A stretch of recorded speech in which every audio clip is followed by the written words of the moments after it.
ലബനനിൽ നൂറുകണക്കിന് പേരുടെ മരണവും കനത്ത നാശനഷ്ടങ്ങളും സൃഷ്ടിച്ച ശേഷം ഇസ്രായേൽ വെടിനിർത്തൽ പ്രഖ്യാപിച്ചു. വെടിനിർത്തലിനെ തുടർന്നുണ്ടായ താൽക്കാലിക സമാധാനത്തിൻ്റെ ആശ്വാസത്തിലാണ് ലബനൻ ജനത. അമേരിക്കയുടെയും ഫ്രാൻസിൻ്റെയും മധ്യസ്ഥതയിൽ രൂപപ്പെട്ട കരാർ മേഖലയിൽ സമാധാനം കൊണ്ടുവരുമെന്നാണ് ലോകത്തിൻ്റെ പ്രതീക്ഷ. ഈ കരാർ ദീർഘകാലത്തേക്ക് നിലനിൽക്കുമോ? കരാറിലെ നിബന്ധനകൾ എന്തൊക്കെയാണ്? വിശദാംശങ്ങൾ പരിശോധിക്കാം. 1993 ശേഷം 34 വർഷങ്ങൾക്ക് ശേഷമാണ് ഇരു രാജ്യങ്ങളും ഒരു മേശയ്ക്ക് ചുറ്റുമിരുന്ന് ഇങ്ങനെയൊരു കരാറിന് രൂപം നൽകുന്നത്. ഈ കരാറിൻ്റെ ഏറ്റവും പ്രധാനപ്പെട്ട ഭാഗം ഇസ്രായേൽ സൈന്യവും ഹെസ്ബോളയും തമ്മിലുള്ള ഏറ്റുമുട്ടലിൽ നിന്നുള്ള പിന്മാറ്റമാണ്.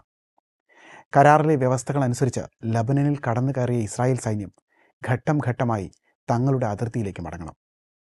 തെക്കൻ ലബനനിൽ നിന്ന്, അതായത് ലിതാനി നദിക്ക് വടക്കോട്ട് ഹിസ്ബുള്ള തങ്ങളുടെ സായുധ സാന്നിധ്യം അവസാനിപ്പിക്കണം. ഹെസ്ബുള്ളയും ഇസ്രായേലും ഒഴിയുന്ന മേഖലയിൽ ലബനൻ്റെ ഔദ്യോഗിക സൈന്യവും US സമാധാന സേനയും നിയന്ത്രണം ഏറ്റെടുക്കും. മുൻപ് സമാനമായ നിരവധി കരാറുകൾ പരാജയപ്പെട്ട സാഹചര്യം ഐക്യരാഷ്ട്ര സംഘടനയുടെ മുൻപിലുണ്ട്. അതുകൊണ്ട് തന്നെ ഇത്തവണ ശക്തമായൊരു നിരീക്ഷണ സംവിധാനമാണ് ഏർപ്പെടുത്തിയിരിക്കുന്നത്. അമേരിക്കയുടെ നേതൃത്വത്തിലുള്ള ഒരു അന്താരാഷ്ട്ര സമിതി കരാർ ലംഘനങ്ങൾ നിരീക്ഷിക്കും. ഹെസ്ബുള്ള വീണ്ടും ആയുധങ്ങൾ കൊണ്ടുവരികയോ ഇസ്രായേൽ വ്യോമാക്രമണം നടത്തുകയോ ചെയ്താൽ ഈ സമിതി ഇടപെടും. അതേസമയം തങ്ങളുടെ സുരക്ഷയ്ക്ക് ഭീഷണി ഉണ്ടായാൽ സ്വയം പ്രതിരോധിക്കാൻ ഇസ്രായേലിന് അധികാരമുണ്ടെന്ന വിവാദപരമായൊരു ഭാഗം കൂടി ഈ കരാറിൽ ഉൾപ്പെട്ടിട്ടുണ്ടെന്ന് റിപ്പോർട്ടുകൾ പറയുന്നു. ആശ്വാസമെങ്കിലും ഏറെ വെല്ലുവിളികൾ കരാറിന് നേരിടേണ്ടി വരുമെന്ന് നയതന്ത്ര വിദഗ്ധരും ചൂണ്ടിക്കാണിക്കുന്നുണ്ട്. കരാർ നിലവിൽ വന്നതിന് ശേഷം ഇസ്രായേൽ സൈന്യത്തിൻ്റെ ഭാഗത്തുനിന്ന് വെടിവെപ്പുണ്ടായതായി വാർത്തകൾ പുറത്തു വന്നിരുന്നു.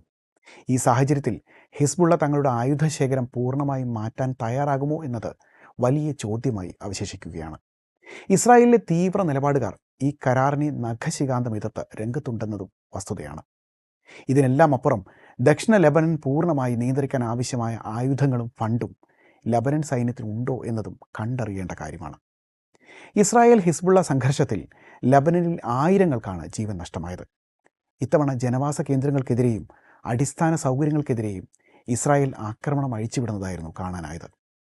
ഇസ്രായേൽ നടത്തിയ ബോംബാക്രമണങ്ങളിലും കരയുദ്ധത്തിലും ഇതിനോടകം ഏകദേശം 1900-ലധികം ലബനൻകാർ കൊല്ലപ്പെട്ടതായാണ് കണക്കുകൾ.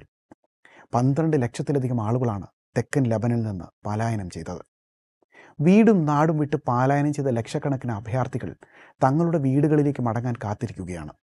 മറ്റൊരു തരത്തിൽ ഗസയിൽ സംഭവിച്ച മാനുഷിക ദുരന്തം ലബനനിലും ആവർത്തിക്കപ്പെടുകയാണ്.